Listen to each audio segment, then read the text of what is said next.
John chapter 11. Now a man named Lazarus was sick.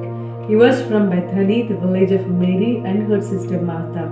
This Mary, whose brother Lazarus now lay sick, was the same one who poured perfume on the Lord and wiped his feet with her hair. So the sister sent word to Jesus, Lord, the one you love is sick. When he heard this, Jesus said, this sickness will not end in death. No, it is for God's glory, so that God's Son may be glorified through it. Now Jesus loved Martha and her sister and Lazarus. So when he heard that Lazarus was sick, he stayed where he was 2 more days. And then he said to his disciples, let us go back to Judea. But Rabbi, they said, a short while ago the Jews, they tried to stone you, and yet you are going back. Jesus answered, are there not 12 hours of daylight? Anyone who walks in the daytime will not stumble, for they see by this world's light. It is when a person walks at night that they stumble, for they have no light. After he had said this, he went on to tell them, our friend Lazarus has fallen asleep, but I am going there to wake him up. His disciples replied, Lord, if he sleeps, he will get better. Jesus had been speaking of his death, but his disciples thought he meant natural sleep. So then he told them plainly, Lazarus is dead, and for your sake I am glad I was not there, so that you may believe. But let us go to him. Then Thomas, also known as Didymus, said to the rest of the disciples, let us also go, that we may die with him. On his arrival, Jesus found that Lazarus has already been in the tomb for 4 days. Now Bethany was less than 2 miles from Jerusalem, and many Jews had come to Martha and Mary to comfort them in the loss of their brother. When Martha heard that Jesus was coming, she went out to meet him, but Mary stayed at home. Lord, Martha said to Jesus, if you had been here, my brother would not have died. But I know that even now God will give you whatever you ask. Jesus said to her, your brother will rise again. Martha answered, I know he will rise again in the resurrection at the last day. Jesus said to her, I am the resurrection and the life. The one who believes in me will live even though they die, and whoever lives by believing in me will never die.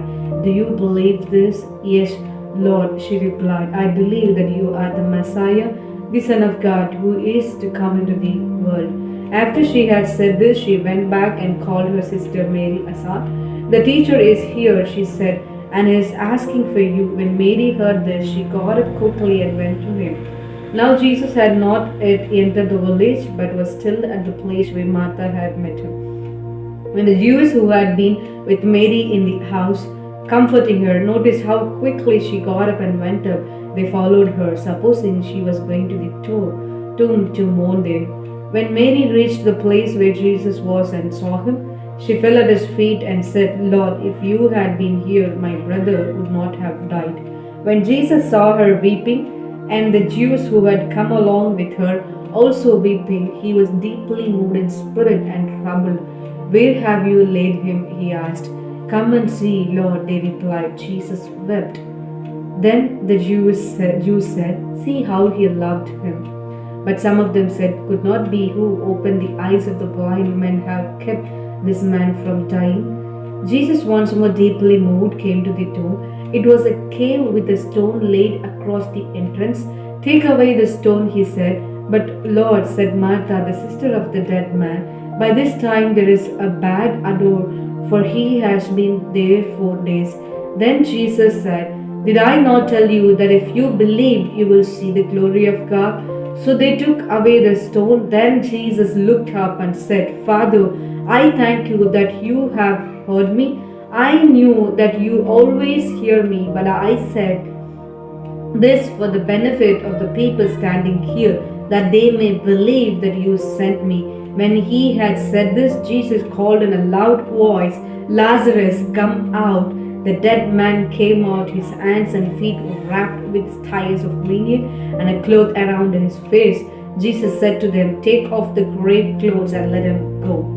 Therefore many of the Jews who had come to visit Mary and had seen what Jesus did believed in him. But some of them went to the Pharisees and told them what Jesus had done. Then the chief priests and the Pharisees called a meeting of the Sanhedrin. "What are we accomplishing?" they asked. "Here is a man performing many signs.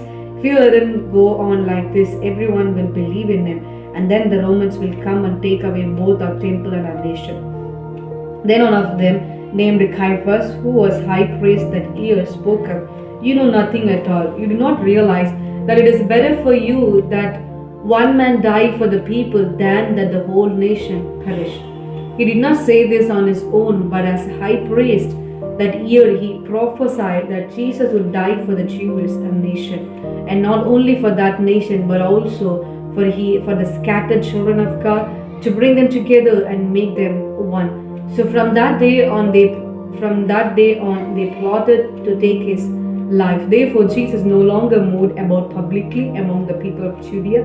Instead, he withdrew to a region near the wilderness, to a village called Ephraim, where he stayed with his disciples. When it was almost time for the Jewish Passover, many went up from the country to Jerusalem for their ceremonial cleansing before the Passover. They kept looking for Jesus, and as they stood in the temple court, they asked one another, "What do you think? Isn't he coming to the festival at all?" But the chief priests and the Pharisees had given orders that anyone who found out where Jesus was should report it so that they might arrest him.